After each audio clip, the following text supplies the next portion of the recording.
कहानी की शुरुआत में हम मैक्स नाम के एक मिलिट्री डॉग को देखते हैं जो अमेरिकन फौजियों को अपने पीछे अफगानिस्तान के एक टेररिस्ट इलाके में ले जा रहा था। वहाँ के लोगों ने फौजियों को देखते ही उनके खिलाफ नारे लगाने शुरू कर दिए। इधर मैक्स कुछ सूंघता हुआ अपने मालिक काइल को एक छोटे से घर में ले आया।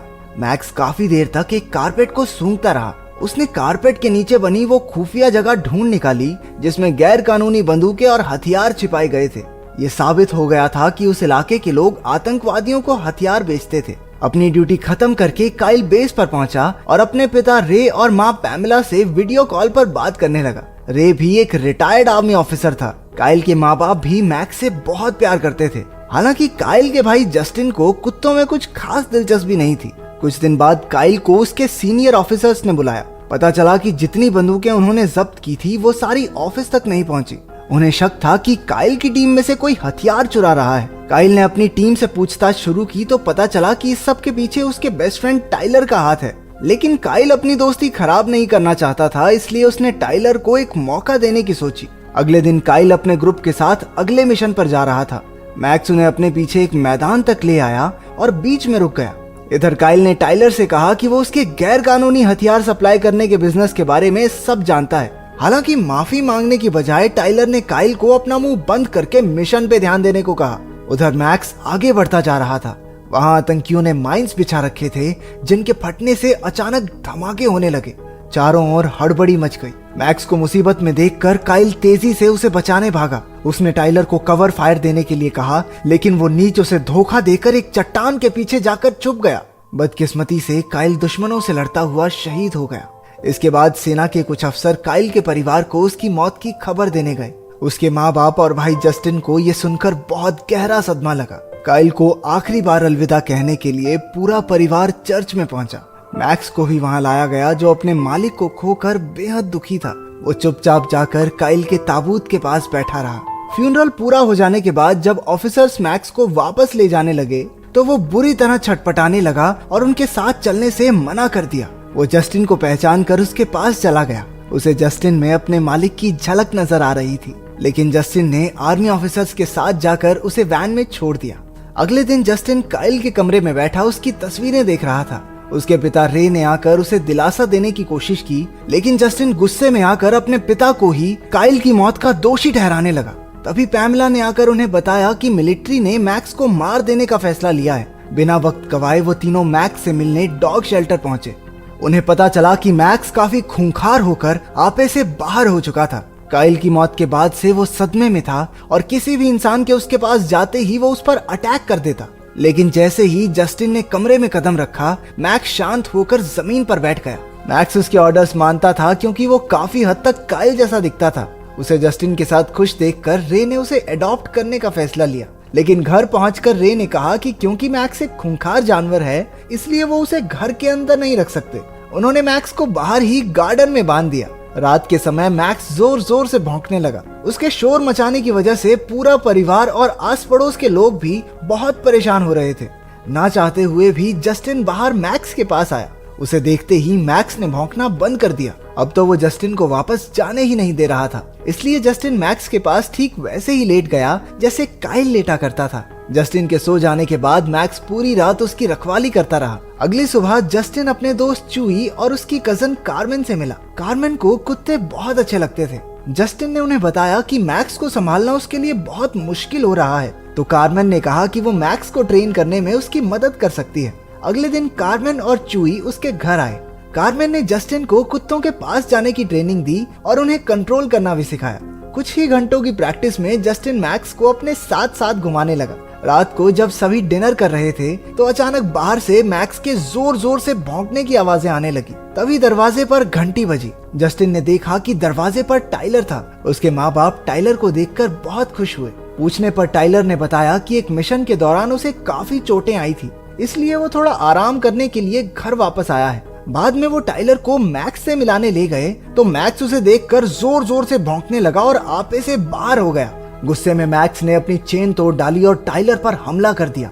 बड़ी मुश्किल से जस्टिन और कार्मेन ने उसे शांत किया और टाइलर की जान बचाई। असलियत तो ये थी कि मैक्स अपने मालिक काइल की मौत को भूला नहीं था और उसके अंदर टाइलर से बदला लेने की आग जल रही थी। अगले दिन जस्टिन मैक्स को घुमाकर वापस आया तो वहाँ एक पिंजरा रखा हुआ था। उसकी माँ ने बताया कि ये पिंजरा मैक्स के लिए है ताकि वो किसी और पर हमला ना कर सके। अगले दिन टाइलर ने रे से उनके वेयर हाउस में अपना कुछ काम करने की इजाजत मांगी। क्योंकि वो उसे अपने बेटे जैसा समझता था तो रे ने भी उसकी बात खुशी खुशी मान ली। बाद में जब उसने टाइलर से काइल की मौत के बारे में पूछा तो टाइलर ने झूठे आंसू बहाकर कहानी सुनाई कि काइल की मौत का जिम्मेदार तो मैक्स है। वो काइल के मना करने के बाद भी डेंजर जोन में चला गया और उसे बचाने के चक्कर में काइल मारा गया।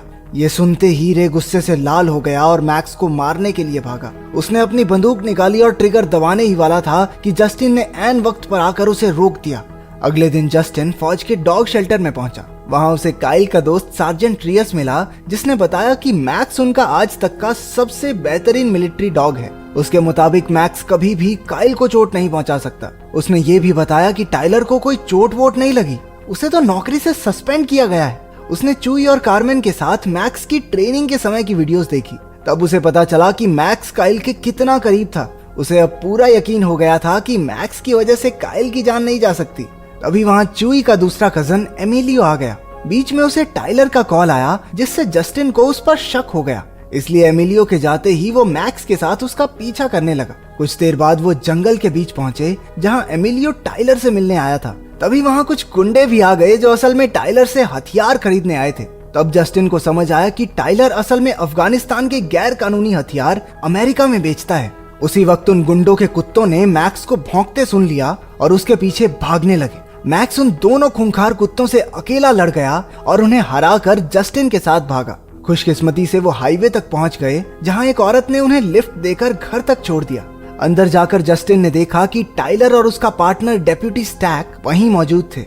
वो जस्टिन की साइकिल को जंगल में देखकर समझ गए थे कि वो उनके बिजनेस का राज जान चुका है। स्टैक ने अपने हाथ पर झूठी चोट दिखाकर इल्जाम मैक्स पर लगा दिया। उन्होंने जस्टिन के माँ बाप से शिकायत करके कहा कि वो जल्द से जल्द मैक्स को कहीं दूर भेज दें।